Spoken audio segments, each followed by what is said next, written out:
So hello everyone, welcome back with another video. So in this particular video we will have a discussion on narration. The topic is narration and we also know this topic with another name, that is direct and indirect speech. ठीक है, जिसे हम direct और indirect speech के नाम से भी जानते हैं, राइट ना। और ये इतना इंपॉर्टेंट कॉन्सेप्ट है, इतना इंपॉर्टेंट टॉपिक है, चाहे वो किसी भी इंग्लिश ग्रामर, किसी भी एग्ज़ाम की इंग्लिश ग्रामर हो या फिर किसी भी एग्ज़ाम में कोई भी किसी भी कम्पिटिटिव लेवल का एग्जामिनेशन है, उसमें ये नरेशन टॉपिक ज़रूर आता है। जैसे कि टेंस इंपॉर्टेंट होता है, वॉइस इंपॉर्टेंट होता है, वैसे ही ये डायरेक्ट और इनडायरेक्ट स्पीच बहुत इंपॉर्टेंट होती है। ठीक है, समझ में आ रही बात।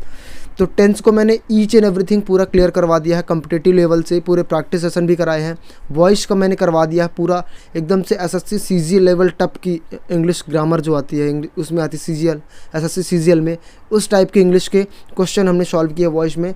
वैसे ही हम नरेशन का पार्ट देखेंगे जिसमें कि हर तरीके के आप इंग्लिश के क्वेश्चन आप सॉल्व कर पाएंगे बड़े ही आसानी में और कुछ जस्ट कुछ चंद ट्रिक्स को फॉलो करके। ठीक है, तो चलिए देखिए, सबसे पहले let me tell you something कि आखिरकार नरेशन होता क्या है, what is narration. So can we say the way of narrating the speech. Narration क्या होता है, आप स्पीच को जो किसी इंसान द्वारा, किसी के द्वारा, ह्यूमन बीइंग के द्वारा कोई भी स्पीच बोली जाती है, उसको नरेट करने का, नरेट मतलब बोलने का तरीका कहलाता है। इफ़ आई एम सेइंग जैसे आई एम राइटिंग, तो क्या ये जो लिखा मैंने आई एम राइटिंग, ये एक सेंटेंस हो गया। अब इसको किस तरीके से हमें नरेट करना है या फिर बोलना है, दैट इज़ कॉल्ड नरेशन। ठीक है, जिससे कि हम दूसरे नाम से किस नाम से जानते हैं, डायरेक्ट इनडायरेक्ट स्पीच के नाम से। ठीक है, राइटिंग थोड़ी क्लियर नहीं आ रही अभी, आप कोऑपरेट करिएगा प्लीज़। देखिए डायरेक्ट स्पीच क्या कहलाती है। ठीक है, डायरेक्ट स्पीच और एक चीज़ होती है इनडायरेक्ट स्पीच। तो देखिए when you exactly deliver the speech said bye speaker. देखिए डायरेक्ट स्पीच क्या होती है, एग्जैक्टली आप डिलीवर कर देते हैं जो स्पीकर ने बोला। एक स्पीकर हो गया, आप लिसनर हो गए, और आपको इस तीसरे पर्सन को बताना है इसकी बात। तो जो चीज़ इसने बताई, मान लीजिए इसने रेड कलर की बात बताई, तो आपने उठा करके इसे रेड कलर की ही दे दी। समझ में आ रहे हैं, रेड कलर की बात, ये होता है डायरेक्ट स्पीच। और अगर हम इनडायरेक्ट की बात करें तो इनडायरेक्ट स्पीच होता है when you convey the speech bye modifying into your own voice. क्या करते हैं आप, कन्वे करते हैं, मतलब अब स्पीकर, लिसनर, ये कोई और लिसनर, आपका लिसनर, तो आप इसके द्वारा बात की गई बात को जब आप मॉडिफाई करके, मान लीजिए इसने रेड कलर का दिया, आपने इसमें थोड़ी सी मॉडिफाई करके ऑरेंज कलर का बना दिया और वो चीज़ ऑरेंज कलर में से दे दी, वो कहलाती है indirect speech. When you convey the speech bye modifying in your own words, जब आप किसी भी चीज़ को अपने तरीके से, अपने से समझा करके उसको देते हैं। ठीक है, बताते हैं सामने वाले पर्सन को, किसी थर्ड पर्सन को। फॉर एग्जाम्पल देखिए, पापा ने मुझसे कहा मैं नहीं जाऊँगा। ठीक है, पापा ने कहा मुझसे मैं नहीं जाऊंगा। तो ये जिसने पापा, मान लीजिए ये पापा हो गए, ये आप हो गए, ठीक है, और ये मैं हो गया, मान लीजिए कोई तीसरा पर्सन है कि मैं ही हो गया। अब मैंने आपसे पूछा, ठीक है, कि पापा ने क्या कहा, तो आपने क्या जो चीज़ आप पापा ने बोली, पापा ने बोला कि मैं नहीं जाऊंगा। तो ये जो वर्ड बोला उन्होंने, ये सेंटेंस बोला कि मैं नहीं जाऊंगा, तो सेम टू सेम आपने उठा के पटक दिया यहाँ और बोल दिया कि पापा ने मुझसे कहा मैं नहीं जाऊंगा। So that is called direct speech. लेकिन अगर उसे इनडायरेक्ट बनाना तो कैसे बनाएंगे कि पापा ने कहा, जैसे पापा हो गए, ये आप हो गए और ये मैं हो गया, तो आप इसे, जो पापा ने जो बोला उसे आपने मॉडिफाई करके यहाँ बताया कि पापा ने कहा कि वह नहीं जाएंगे, तो आपने क्या बोला, मॉडिफाई किया कि पापा ने ये चीज़ कही है कि वह नहीं जाएंगे। समझ में आ रहा, आप स्पीच को देख रहे हैं, यहाँ लिखा मैं नहीं जाऊँगा, वहाँ यहाँ क्या रहा, वह नहीं जाएंगे। ठीक है, तो इस चीज़ को, इस टेक्निक को, इस कॉन्सेप्ट को, इस चेंज को ही हम क्या बोलते हैं, डायरेक्ट से इनडायरेक्ट ले जाना नरेशन कहलाता है। इंग्लिश में आप इसे देखें, इंग्लिश में सेंटेंस कैसे बन जाता है और इतना डिफ़िकल्ट पार्ट क्यों लगता है। ठीक है, जैसे लिखा papa said to me I will not go, ये चीज़ इंग्लिश में होती है और इसको हम बना देते हैं पापा told me that he will not go, he would not go. अब ऐसे ये कैसे हुआ होगा, ये सारी चीज़ें इस पर्टिकुलर वीडियो में देखेंगे, ईच एंड एवरीथिंग देखेंगे, और साथ ही साथ इसके बाद कम्पिटिटिव एग्जाम के एक्सरसाइज क्वेश्चंस को सॉल्व करेंगे। बहुत ही आसान, पूरा कॉन्सेप्ट आपका क्लियर होगा। ये पार्ट 1 है, ये पार्ट 1 है, पार्ट 2 आएगा और मे बी पार्ट 3 आएगा। अगर बड़ा कॉन्सेप्ट, अगर वीडियो थोड़ी लंबी हुई तो पार्ट 3 आया, अदरवाइज पार्ट 2 में ही हम अपन कवर करवा लेंगे। और इसमें जो देखने वाले हैं हम, वो देखने वाले हैं डिक्लरेटिव सेंटेंस। डिक्लरेटिव डिक्लेरेटिव सेंटेंस आप जानते हो ना, सेंटेंस के 3 टाइप होते हैं, एक डिक्लेरेटिव होता है, एक इंटरोगेटिव होता है, एक इंपरेटिव होता है। तो हम अभी डिक्लेरेटिव देखने वाले हैं, फिर इंटरोगेटिव देखेंगे, फिर इंपरेटिव देखेंगे। वैसे ही एकदम सेम फंडे में सेम कॉन्सेप्ट में हमने किसको पढ़ा है, वॉइस को पढ़ा है। तो पूरा का पूरा वॉइस और टेंस मैंने समझा दिया। जिसको भी कोई डाउट हो जाके आप देख सकते हो, वीडियो का लिंक डिस्क्रिप्शन में मिल जाएगा और आई बटन पर भी मिल जाएगा। ठीक है, चलिए फिर शुरू करते हैं। देखिए, सबसे पहली चीज़, जैसे ये सेंटेंस है, papa said to me I will go to market there. ठीक है, sorry, I will go to market, यहाँ देयर की जगह टुमारो है, बाय मिस्टेक वो हो गया। ठीक है, मान लीजिए क्या लिखा, I will go to market tomorrow, right. अब इस तरीके से ऐसा सेंटेंस है, ये सेंटेंस कैसा कहलाता है, डायरेक्ट। आपको एग्जांपल इसी तरीके से दिया जाएगा, मे बी ऐसा हो जाएगा कि ये जो होगा, ये चीज़ इधर लिख के आ जाएगी और ये इधर ही लिख के रहेगी। ठीक है, लेकिन ये जो पर्टिकुलर ये चीज़ है ना, ये इन्वर्टेड कॉमा के अंदर ही रहेगी। ठीक है, और ये बाहर रहेगी। तो मैं ऐसे करके समझा रहा हूँ आपको। तो ये ऐसे लिख के आएगा, तो 2 पार्ट होते हैं इनके, ये पार्ट कुछ अलग कहलाता है, ये पार्ट कुछ अलग कहलाता है। ठीक है, हाँ, अब देखिए ये जो रिपोर्ट, ये चीज़ क्या कहलाती है, इन्वर्टेड कॉमा के बाहर। ये इन्वर्टेड कॉमा के बाहर, मैं आपको एक बार और दिखाता हूँ। ये देखिए, ये इन्वर्टेड कॉमा ऐसे इधर लगना चाहिए, ये इन्वर्टेड कॉमा 2 हो गए। इसके बाहर जो चीज़ सेंटेंस लिखा होता है, ये कहलाता है रिपोर्टिंग स्पीच। क्या कहलाता है, रिपोर्टिंग स्पीच। बोलिए सर फिर से, रिपोर्टिंग वर्ब क्या कहलाता है, रिपोर्टिंग वर्ब।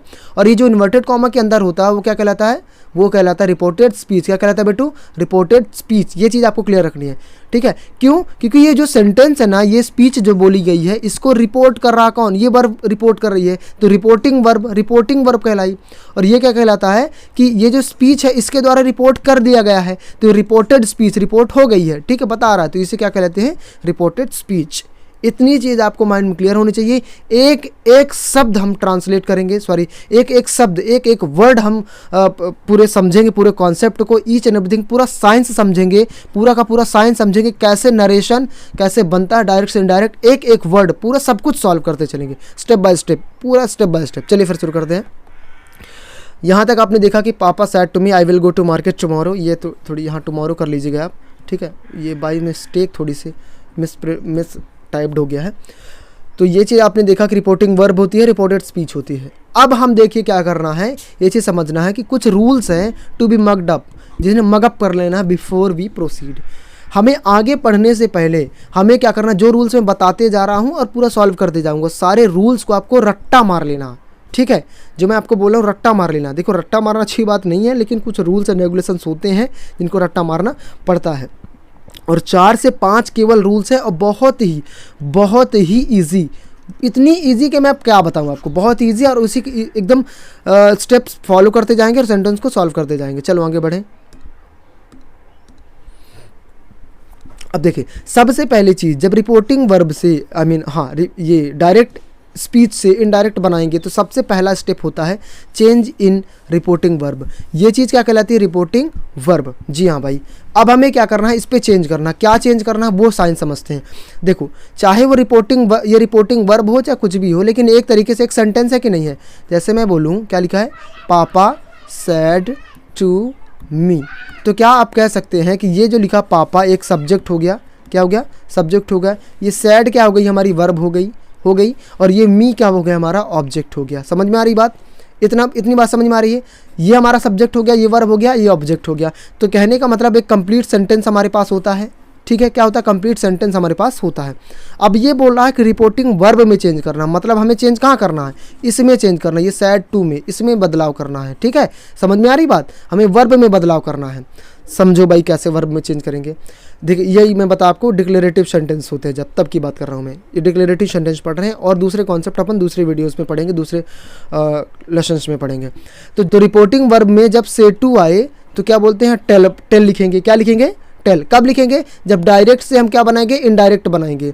जब सेज टू आए तो हम टेल्स लिखेंगे, जब सेड टू आए तो टोल्ड बनाएंगे। समझ में आ रही मेरी बात, मतलब इसका ये है कि से के बाद टू आना जरूरी है, सेज के बाद टू आना जरूरी है, सेड के बाद टू आना जरूरी है। अगर नहीं आ रहा, अगर टू नहीं आ रहा तो से का से ही करोगे, सेज का सेज ही करोगे, और सेड का सेड ही करोगे। ये चीज़ दिमाग में बिठा लेना, क्योंकि बहुत सारे कन्फ्यूज़न होते हैं बच्चों में। जब मैं पढ़ाता हूँ इसको ऑफलाइन क्लासेस में, तो क्या करते हैं, वो सेड जब आ गया तो वो टोल्ड बना देते हैं। भाई ये तो देखो टू लिखा है कि नहीं, अगर टू लिखा है तभी तुम टेल्स टोल्ड करोगे, नहीं लिखा तो सेम टू सेम लिख दोगे। समझ में आ रही मेरी बात। अब इतना बात क्लियर हुई भाई, आगे बढ़ते हैं हम। जैसे देखो क्या लिखा है, मैंने सेंटेंस बताया ना, मैं एक रूल बताऊंगा, पूरे सेंटेंस को सॉल्व करते जाऊंगा एक एक स्टेप। पापा सेड टू का मैंने बनाया टोल्ड, क्योंकि पास्ट में लिखा हुआ, किस में लिखा हुआ है, पास्ट में लिखा हुआ, ये चीज़ समझ में होनी चाहिए। पापा टोल्ड मी, ठीक है, आप पूरा का पूरा सेम टू सेम वही कर देंगे जैसा लिखा हुआ वैसे। Papa told me I will go to tomorrow, ठीक है। आगे सेकंड स्टेप देखते हैं भाई, सेकंड रूल क्या बोलता है, रिमूव कॉमा, क्या करना है, कॉमा रिमूव करना है आपको। ये जो कॉमा लगे हुए हैं ना भाई, ये कॉमा, ये चाहे इन्वर्टेड कॉमा हो चाहे नॉर्मल सा कॉमा हो, सबको रिमूव करना, सबको हटा दो। कैसे करोगे, एक कॉमा हटाओगे, लेकिन जो डबल इन्वर्टेड कॉमा होगा इसको रिमूव करके किससे रिप्लेस करोगे, रिप्लेस करना है, यहाँ लिखा रिप्लेस कंजंक्शन से। किससे रिप्लेस करोगे भाई, कंजंक्शन से। समझ में आ रही मेरी बात, आपको आपने बहुत रट्टा मारोगे कि दैट लगाएं, नहीं, वो दैट का नाम कंजंक्शन होता है, ठीक है। क्या होता है, कंजंक्शन, ये तुम दैट का रट्टा ना मार लेना। देखो कैसे, असर्टिव सेंटेंस की बात करूँ मैं, इन्वर्टेड कॉमा में क्या लगा देंगे, दैट से रिप्लेस करेंगे। सेंटेंस समझ लो तुम, papa told me that I will go to market tomorrow. देखो मैंने इन्वर्टेड कॉमा हटाया, ये दोनों इन्वर्टेड कॉमा हटा दिए मैंने, ये कॉमा भी है इन्वर्टेड कॉमा भी। इसके बाद मैंने मी के बाद ये पूरा ये रिपोर्टिंग वर्ब लिखी, इसके बाद मैंने दैट लिखा, ठीक है। समझ में आ रही मेरी बात, इसके बाद सेम टू सेम उसी तरीके से रख दिया मैंने। चलो भाई आगे बढ़ते हैं। हाँ ये यहाँ तक तुम्हारा हो गया था। अब एक सेकंड, हाँ यहाँ से अब क्या करेंगे हम, change into subjective pronoun of reported speech. हमें क्या करना है कि रिपोर्टेड स्पीच के सब्जेक्टिव सब प्रोनाउन में, रिपोर्टेड स्पीच के प्रोनाउन में, रिपोर्टेड स्पीच के प्रोनाउन में चेंज करना। मतलब ये जो सेंटेंस लिखा हुआ मेरी जान, ये रिपोर्टेड स्पीच जो लिखी हुई है, तो इसमें जो प्रोनाउन आए, जो प्रोनाउन है, नाउन नहीं, नाउन का सेम टू सेम रखेंगे, लेकिन अगर प्रोनाउन आ रहा है कहीं भी, उस प्रोनाउन को बदलाव करेंगे। कैसे बदलाव करेंगे वो आगे बढ़ते हैं। देखो अगर तुम्हारे रिपोर्टेड स्पीच के सब्जेक्ट में या फिर कहीं प्रोनाउन जो कैसा है, फर्स्ट पर्सन हुआ, क्या हुआ मेरी जान, फर्स्ट पर्सन हुआ, क्या हुआ बेटू, आई और वी, क्या हुआ, आई और वी। अगर आई और वी हुआ तो this will change with reporting verb subject. किससे चेंज होगा, रिपोर्टिंग वर्ब, ये रिपोर्टिंग वर्ब मेरी जान, ये देखो सर रिपोर्टिंग वर्ब इसके सब्जेक्ट से बदलेगा, मतलब इससे बदलेगा। समझ में आ रहा है, ये अगर आई और वी हुआ, ये रिपोर्टेड स्पीच के सेंटेंस में अगर आई और वी हुआ, ठीक है, तो ये आई और वी कहाँ से होगा, रिपोर्टेड वर्ब के, रिपोर्टिंग वर्ब के सब्जेक्ट से, इससे बदलाव होगा। समझ में आ रही मेरी बात। अब एक चीज़ और समझना, यहाँ थोड़ी सी साइंस समझना कि आई के जितने कॉन्सेप्ट होते हैं, चाहे आई का मी हो, माई हो, ठीक है, इतना ही होता ना, मी माई माई सेल्फ, समझना मेरी बात को, ठीक है। ये भी सारी चीज़ें चेंज होगी। और वी का क्या होता है, वी का होता है अश, अवर और अवर सेल्व्स, ठीक है। तो ये सारी चीज़ें भी चेंज होगी। मतलब अगर इस रिपोर्टेड स्पीच में जो प्रोनाउन है जिस फॉर्म में आया होगा, मतलब ऑब्जेक्टिव में, सब्जेक्टिव में, पॉजेसिव में, तो उसी तरीके से जब ये बदलाव होगा तो इसका भी किस तरीके से बनेंगे, इसी तरीके से, इसके सब्जेक्टिव, ऑब्जेक्टिव, पॉजेसिव, वो सेंटेंस के माध्यम से हम समझेंगे। समझ में आ रही मेरी बात। चलो आगे बढ़ो। अगर रिपोर्टेड स्पीच में सेंटेंस वो प्रोनाउन सेकंड पर्सन आ गया, सेकंड पर्सन मतलब यू आ गया, केवल यू ही होता सेकंड पर्सन, यू आ गया, तो वो चेंज होगा रिपोर्टिंग वर्ब के ऑब्जेक्ट के। मतलब ये आपकी रिपोर्टिंग वर्ब हो गई और ऑब्जेक्ट क्या आपका हो गया, मी। क्या हो जाएगा, मी ना, वो रिपोर्टिंग वर्ब का ऑब्जेक्ट। मैंने बताया था ना आपका, पापा टोल्ड मी, तो ये सब्जेक्ट मैंने बताया था आपको, ये वर्ब बताई थी आपको, ये बताया था मैंने ऑब्जेक्ट। तो ऑब्जेक्ट ये हुआ तो ऑब्जेक्टिव प्रोनाउन ये होगा, तो ये किससे होगा, वर्ब के, रिपोर्टिंग वर्ब के ऑब्जेक्ट से बदलाव होगा। समझ में आ रहा। अगर यहाँ क्या है, यू है, अगर यहाँ क्या है, यू है, मतलब सेकंड पर्सन है। अब देखो अगर थर्ड पर्सन हुआ तो हम क्या करें, थर्ड पर्सन जैसे कि ही, सी, दे, ठीक है, दे भी तीसरा पर्सन ही है, इट किसी का नाम आ जाए तो वो सारी चीज़ें किससे चेंज होगी, विल नॉट बी चेंज, कोई भी बदलाव नहीं होगा, कोई भी बदलाव नहीं होगा। फिर से बोलिएगा, कोई भी बदलाव नहीं होगा। चलिए मेरी जान आगे बढ़ते हैं। अब देखो इसको सॉल्व कर लेते हैं भाई। पापा टोल्ड मी तक हमने कर लिया था, दैट तक कर लिया था इन्वर्टेड कॉमा हटा के। अब देखो आई विल लिखा तो यहाँ ही विल कैसे आ गया। देखो देखो देखो मैंने क्या बताया था, आई अगर फर्स्ट पर्सन आएगा तो रिपोर्टेड स्पीच, रिपोर्टिंग वर्ब के सब्जेक्ट से जाएगा, तो यहाँ तो पापा होना चाहिए, मैंने ही लिख दिया यार, ये तो गलत हो गया। अब समझो एक बात को, अगर मैं यहाँ पापा कर देता हूँ, papa told me that papa will go to market tomorrow, तो क्या ये सेंटेंस भद्दा नहीं लग रहा? क्या ये सेंटेंस भद्दा नहीं लग रहा? बिल्कुल लग रहा सर, गलत हो जाएगा।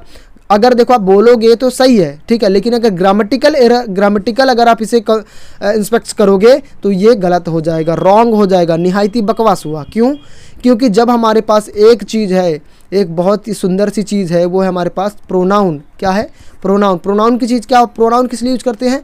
नाउन के रिपीटेशन को अवॉइड करने के, नाउन के रिपीटेशन को अवॉइड करने के लिए। तो भाई साहब जब यहाँ पापा नाउन है, एक बार आ गए हैं तो दोबारा तुम रिपीट क्यों करेंगे पापा लिख के? हमारे पास प्रोनाउन है ना एक, तो हम पापा की जगह प्रोनाउन लगाएंगे। पापा का प्रोनाउन क्या होगा? पापा मेल है तो मेल के लिए ही लगाएंगे, एक है सिंगुलर है तो ही लगाएंगे। तो पापा टोल्ड मी दैट ही। समझ में आई मेरी बात? मतलब यहाँ पापा की जगह पापा भी कर सकते हो, लेकिन गलत हो जाएगा ग्रामेटिकल। तो हम क्या करेंगे? ही लगाएंगे, क्योंकि पापा मेल है और सिंगुलर है। समझ में आ रही मेरी बात? ताकि हम रिपीटेशन को अवॉइड कर सके। तो क्या बन गया हमारा? Papa told me that he will go to market tomorrow. और यहाँ अभी बदलाव अभी बाकी है। चलो फिर अभी पिक्चर बाकी है मेरे दोस्त।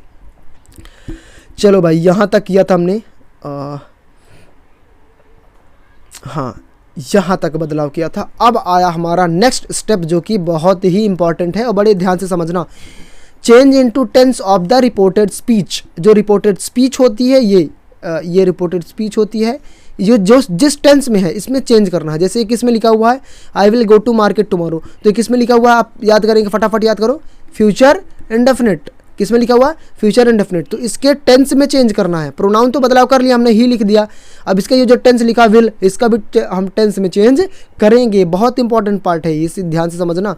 और जिन्होंने अभी टेंस का वीडियो नहीं देखा, टेंस में अभी भी दिक्कत आ रही है, तो केवल 4 वीडियो में मैंने सारे कॉन्सेप्ट क्लियर किए हैं, जाके देख सकते हो। कोई भी लेवल का स्टूडेंट या फिर कोई भी इंसान उसे देख सकता है और हर लेवल का एग्जाम क्लियर कर सकते हो।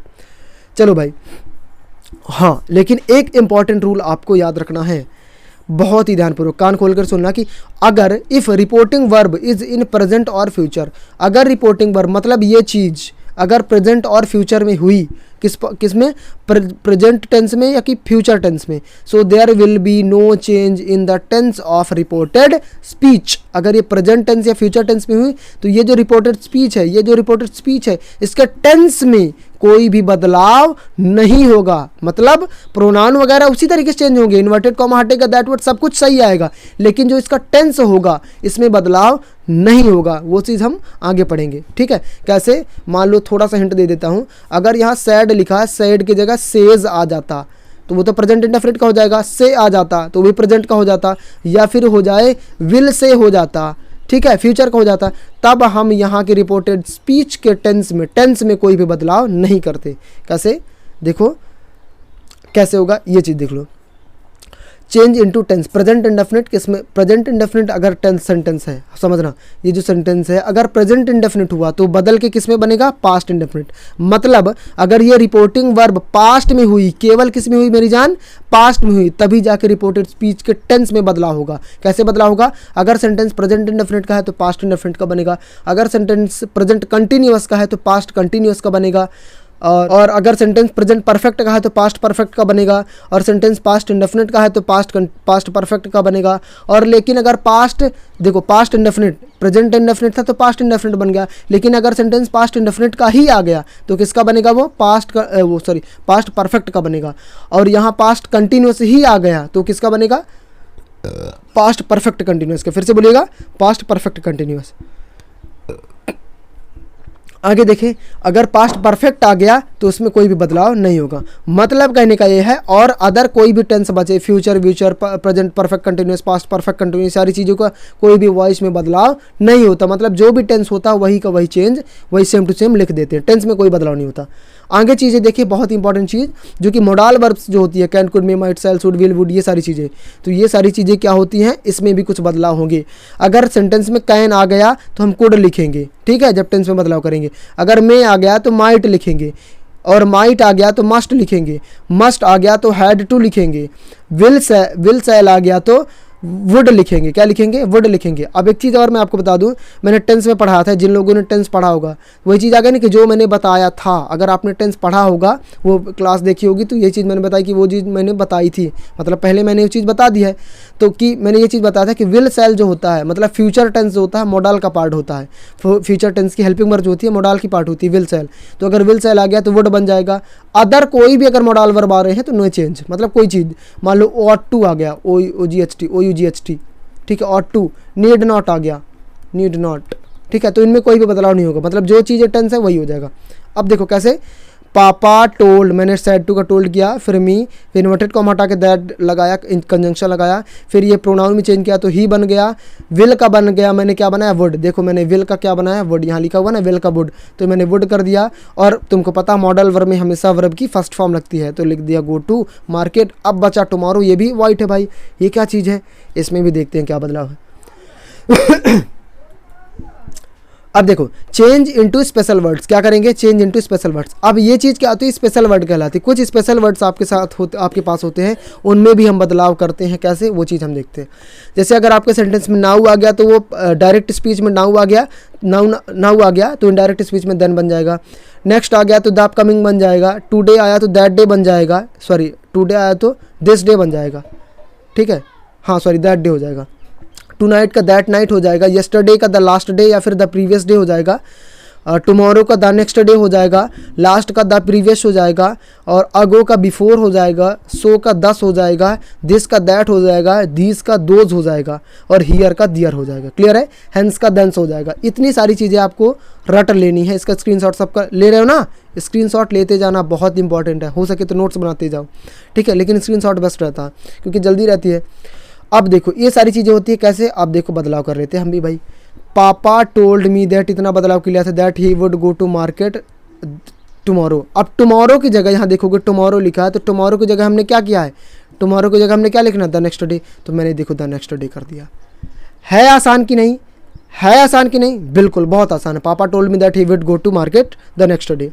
अब हम करेंगे एक्सरसाइज सॉल्व, जो कि प्रीवियस एग्जामिनेशंस में आई हुई है, एसएससी लेवल की एग्जामिनेशंस में आई हुई है। उन क्वेश्चन को सॉल्व करेंगे तो आसानी समझ में आ जाएगा। उम्मीद करता हूँ कॉन्सेप्ट समझ में आ रहा है। अब चलो आगे एक्सरसाइज पढ़ते हैं, एक्सरसाइज सॉल्व करते हैं। देखो भाई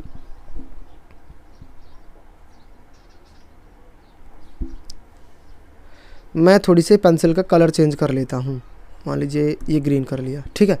देखो क्या लिखा, the teacher said nobody can solve the problem. अब इसको समझना कैसे सॉल्व करना। सबसे पहले आप टर्मिनेशन चीज़ आनी चाहिए, ठीक है, आप टर्मिनेट करते जाओ, ठीक है, कौन सी चीज़ें नहीं होगी।